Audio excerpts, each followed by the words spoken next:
একটা বনরুটি দিয়ে কিভাবে খুবই মজার একটা ডেজার্ট মিষ্টি স্বাদের করা যায় আজকে আমি আপনাদের সঙ্গে শেয়ার করব। আমার ছেলে তো খেয়ে বলতেছে যে আবারও যেন আমি তৈরি করে দিই। আপনি বুঝতেই পারবেন না যে বনরুটি দিয়ে এত সুন্দর একটা ডেজার্ট তৈরি করা যায়। হ্যালো সবাই, কেমন আছেন? আমি কলিকল্পনা, সাউথ কোরিয়া থেকে। ডেজার্টটা দেখতে না এত সুন্দর আর ইয়ামি ছিল আর মজা ছিল খাইতে, মানে সত্যি বলতেছি, যদি একবার করে দেখেন তাহলে কিন্তু বুঝতেই পারবেন না যেটা বনরুটি দিয়ে করা হয়েছে। আপনি পাউরুটিও নিতে পারেন। প্রথমে লিকুইড বেশ খানিকটা দুধ নিয়ে একটু ভালো করে জাল দিয়ে কমিয়ে তার ভেতরে চিনি দিয়ে একটু মিষ্টি স্বাদের করে নিতে হবে এই দুধটা। আপনি যতটুকু মিষ্টি খাইতে চাবেন বা আপনি মিষ্টি তৈরি করবেন ঠিক ততটুকু চিনি দেবেন, দেখবেন খুব ভালো লাগবে। আর ছোট বাচ্চারা বা অনেকেই আছে এই ডেজার্টটা মিষ্টি স্বাদের খাইতে পছন্দ করে। দুধ জাল দিয়ে ঠান্ডা করে নেব। বনরুটি বা একটা পাউরুটি নিয়ে এর ভেতর থেকে নেব, এই লাল অংশগুলো নিব না।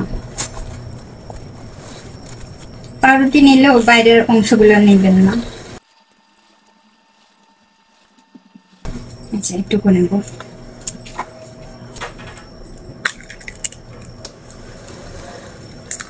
দুইটা ডিম নিলাম, ভ্যানিলা এসেন্স 2-3 ফোঁটা দিলাম ভ্যানিলা এসেন্স। খুব ভালো করে মিক্সিং করব।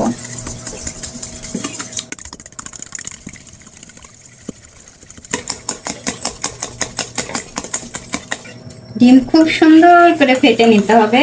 ফেটে নিলাম, ডিমটা ছেঁকে নেব।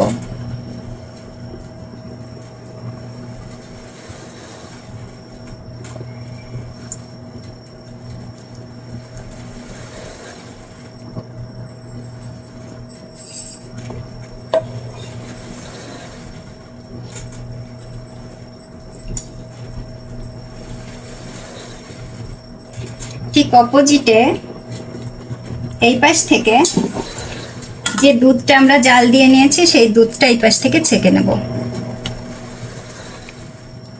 ঠান্ডা হয়ে গেছে দুধ যেহেতু।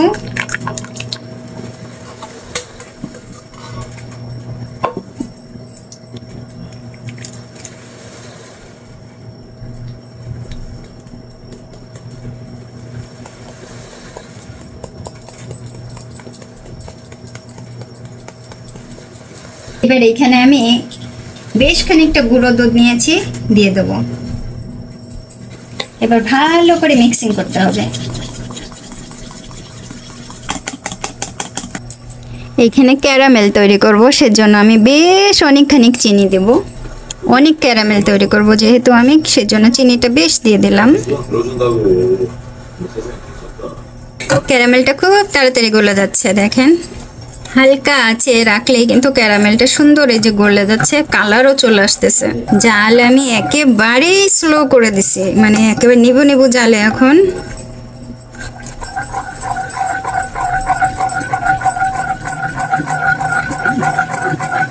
লাস্টের দিকে তো একটু বেশি করে নাড়াচাড়া দিতে হবে, তা না হলে একবার অন্য কালার চলে আসবে।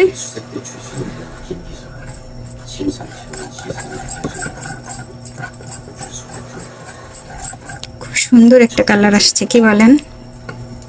ঠিক কিনা? এবার আমি চুলার জালটা নিভাই দেব। ওকে, এই কালারটাই বেশি সুন্দর লাগে ক্যারামেলের।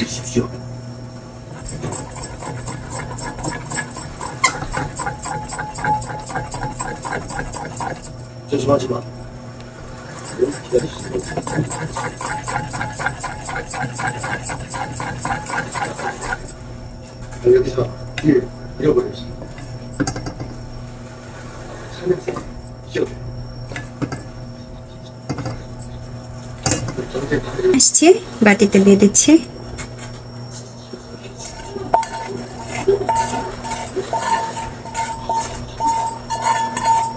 ক্যারামেল দিয়ে বাটিতে তাড়াতাড়ি করে ঘুরিয়ে ঘুরিয়ে ডিজাইনটা করে নিতে হবে, চারিদিকে যেন ক্যারামেলটা লেগে যায়। একেবারে উপর থেকে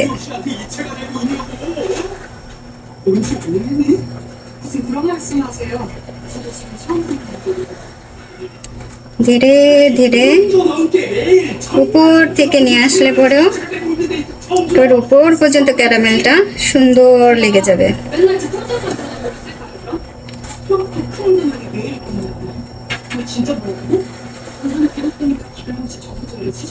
খুব সুন্দরভাবে ক্যারামেলটা লেগে যাচ্ছে।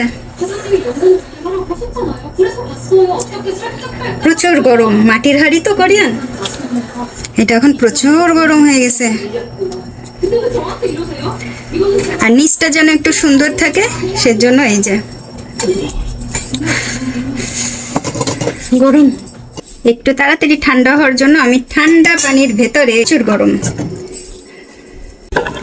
না দেখাইলে বিশ্বাস করবেন। এই মাটির হাঁড়িতে এটাকে আমি ঠান্ডা করতেছি, চিনিটাকে পানি দিছি নিচে, দেখেন ফেটে যাচ্ছে চিনিগুলো।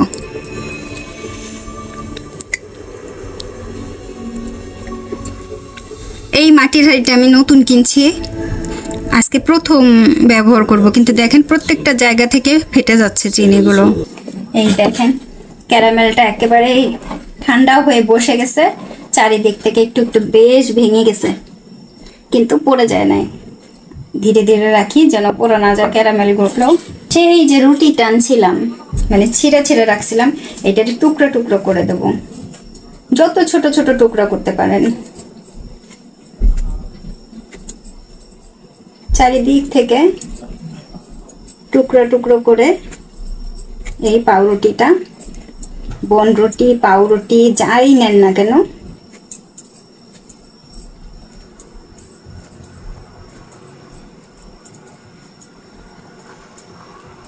আপনি চাইলে বেকিং সোডা অল্প সামান্য দিতে পারেন, আমি আজকে বেকিং সোডা দিব না। এটা সব কিছু মিক্সিং করা, এখন ধীরে ধীরে এর উপর থেকে দিয়ে দেব, ঘুরিয়ে ঘুরিয়ে ধীরে ধীরে।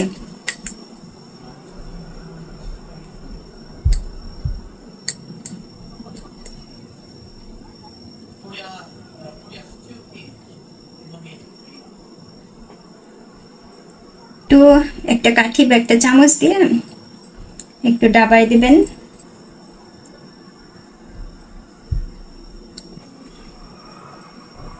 এখানে পানি ফুটতেছে, ঝাঁঝরি দিয়ে দিচ্ছি, ধীরে ধীরে দিয়ে দিচ্ছি। একটা ফয়েল পেপার নিয়ে আসছি, এটা দিয়েও আমি একটু পেপার দিয়ে ঢেকে দিলাম, উপরে ঢাকনা দিয়ে দিচ্ছি, তার উপরে বড় ঢাকনাটা দিয়ে দিচ্ছি। নাতে কোনো হোল বা ছিদ্র থাকলে একটা কিচেন পেপার দিয়ে অল্প সামান্য দিয়ে এভাবে ঢেকে দেবেন, মানে মুখটা আটকাই দেবেন, তাহলে আর বাতাস বের হবে না। 30 মিনিট পরে আমি আসবো। এটা হয়ে গেছে, সাবধানে ধরতে হবে।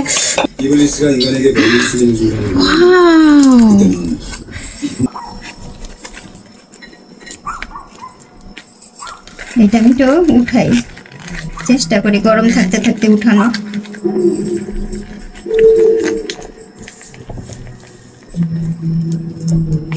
ধীরে ধীরে উঠাইলে হয়েছে কিনা একটু দেখে নি।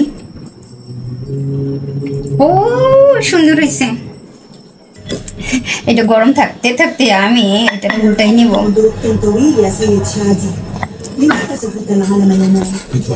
তো আমার মনে হয় একটু খেয়াল করলেই দেখবেন এইখান থেকে কিন্তু আমার মাটির হাঁড়ি চেঞ্জ হয়ে গেছে, একটু বড় সাইজে চলে আসছে।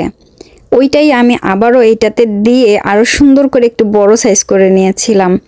দেখেন এত সুন্দর হয়েছে, মানে উপরে একটু খারাপ লাগে দেখতে হলেও কিন্তু এত এত টেস্ট। আমি আসলে অবাক হয়ে গেছি যে পাউরুটি বা বনরুটি দিয়ে এত সুন্দর একটা পুডিং বলেন বা একটা ডেজার্ট বলেন, যাই বলেন না কেন, মুখরোচক।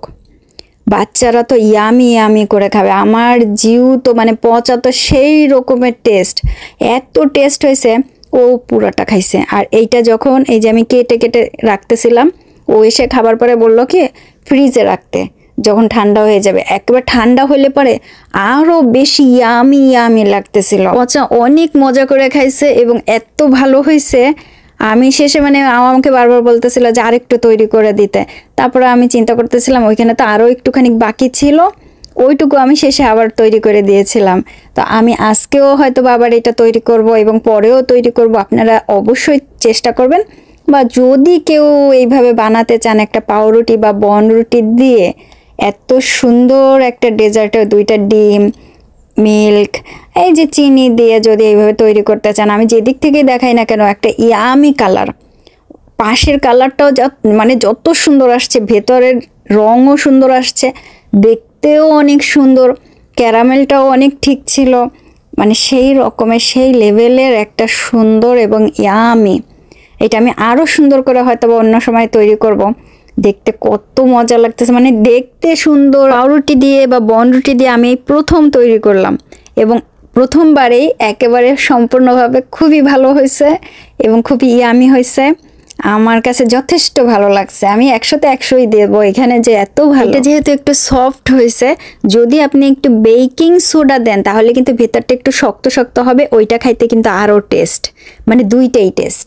আর শেষে এই যে আমি বললাম না আরেকটুখানি ছিল, ওইটা তৈরি করছি, এইটা আরও বেশি মিষ্টি মিষ্টি ছিল। জিউ তো বলতেছে এইটা অনেক বেশি মিষ্টি হয়েছে, কিন্তু ভালো, মানে বাচ্চারা যারা মিষ্টি পছন্দ করে, খুব বেশি না, একটুখানি খাইলেই হয়ে যাবে সেই রকম ডেজার্ট, মানে অনেক বেশি খাওয়ার দরকার নেই, একটুখানিকেই গুড।